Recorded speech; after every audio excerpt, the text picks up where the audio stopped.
छात्र वहाँ पे प्रोटेस्ट कर रहे हैं, वो जो प्रोटेस्ट कर रहे हैं उसे कहते हैं छात्रों का प्रोटेस्ट। आप इस प्रकार से वहाँ पे देख पा रहे होंगे जिला प्रशासन के द्वारा किसी भी चीज़ों की व्यवस्था वहाँ पे नहीं की गई थी, शौचालय की व्यवस्था नहीं की गई थी, लाइट की व्यवस्था नहीं की गई थी। यही चीज़ जब दिल्ली में हुआ तो वहाँ ऑटोमेटिक सभी चीज़ें जो है उपलब्ध करा दिया गया था, लेकिन यहाँ कोई किसी भी प्रकार की व्यवस्था छात्रों को वहाँ प्रोटेस्ट स्थल पर उपलब्ध नहीं कराई जा रही। हमारी मानगो की जो मेयर प्रत्याशी हैं उनके माध्यम से वहाँ पे बिजली प्रोवाइड हुआ, उनके माध्यम से वहाँ पे सारी व्यवस्था जो है कराई जा रही है। तो ये सभी चीज़ों पर सरकार को ध्यान देना चाहिए।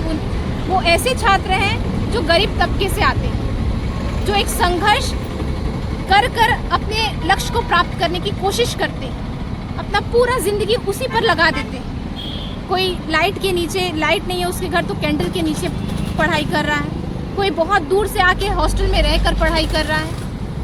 एग्ज़ाम होता है, एग्ज़ाम सेंटर तक पहुंचने के लिए उनको बहुत मशक्क़तों का सामना करना पड़ता है, इतने पैसे लगाने पड़ते हैं। तो इसमें सिर्फ छात्र नहीं पीसता, उनके माता पिता भी पीसते हैं। तो इन सभी चीज़ों को राज्य सरकार को देखना चाहिए, अनदेखा नहीं करना चाहिए और जितनी जल्दी हो सके इस प्रोटेस्ट को समाप्त करवाने की जो है पहल करनी चाहिए। जो एजुकेशन सिस्टम में रिफॉर्म की बात की जा रही है उस रिफॉर्म को लाना चाहिए। जिन लोगों का नाम इसमें संलिप्तता में आई है, जो दोषी हैं, उन पर कड़ी से कड़ी कार्रवाई होनी चाहिए। जेपीएससी की जो परीक्षा हुई है वो रद्द होना चाहिए, सीबीआई की जांच होनी चाहिए और जो आरोपी है उनके खिलाफ सख्त से सख्त जो है सजा ये राज्य प्रशासन सुनिश्चित करें।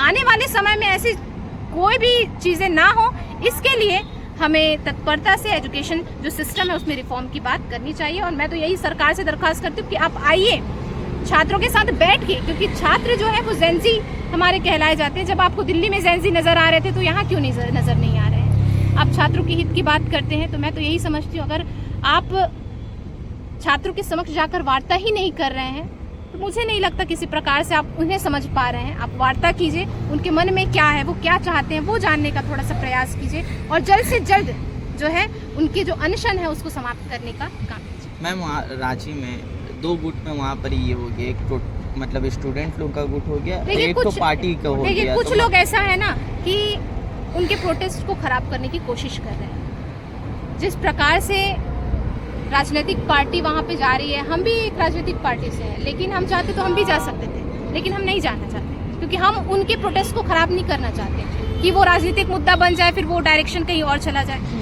हम दूर रहकर ही उनको सपोर्ट कर रहे हैं, उनका समर्थन कर रहे हैं। जो चीज़ें मुहैया करवाने की आवश्यकता है वो कराया जा रहा है। राज्य सरकार से हमारा निवेदन है कि आप वहाँ पे सारी चीज़ें, सुरक्षा, शौचालय, सभी चीज़ें सुनिश्चित अच्छे से कीजिए। बारिश हो रही है, वो तिरपाल लगा के वहाँ तो दिल्ली में तो टेंट लगा दिया गया था, यहाँ भी लगवाइए। यहाँ तो कोई व्यवस्था नहीं है, बच्चे तिरपाल में वहाँ के प्रशासन परमिशन नहीं दे रहे इस चीज़ का, तिरपाल स्टेज बनाने का और तिरपाल नहीं लगाने का। वहाँ से भी मतलब हटाने का बात चल रहा है। कहाँ से? वही तो बोल रहे हैं, राज्य सरकार परमिशन क्यों नहीं दे रही है? दिल्ली में जब हुआ था वहाँ की सरकार ने तो कोऑपरेट किया था, सारी चीज़ें व्यवस्था करवा दी गई थी। एयरपोर्ट से लेकर जब दीपके आए थे तो एयरपोर्ट से लेकर उसको धरना स्थल तक की सारी चीज़ें उनको परमिशन भी प्रोवाइड करवा दिया गया था एयरपोर्ट में कि आप कीजिए। तो यहाँ पे राज्य सरकार क्यों कोऑपरेट नहीं कर रही है छात्र? अभी जैसे अभिजीत दीपके का आया बयान कि वो भी आ रहे हैं, वो भी आ रहे हैं यहाँ पर। अच्छी बात, हम तो चाहते हैं सिर्फ यहाँ पे नहीं, सभी जगह जाए, जहाँ पे छात्रों की हित की बात हो रही है वहाँ जाए। इतनी देरी क्यों लग रही है उन्हें आने में? दिल्ली आने में उन्हें देरी नहीं हुई, अब यहाँ आने में इतनी देरी क्यों हो रही है? झारखंड इतना दूर नहीं है भाई साहब।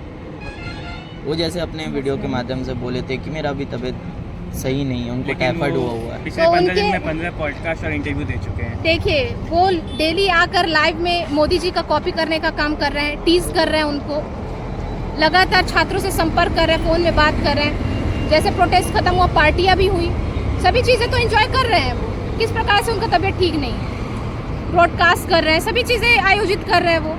तो यहाँ आने में क्या, और अगर वो खुद नहीं आ पा रहे हैं तो जो उनके साथ उस मंच में सेलिब्रेट कर रहे थे, उस मंच में प्रोटेस्ट के लिए खड़े हुए थे, छात्रों की हित की बात कर रहे थे, वो कहाँ?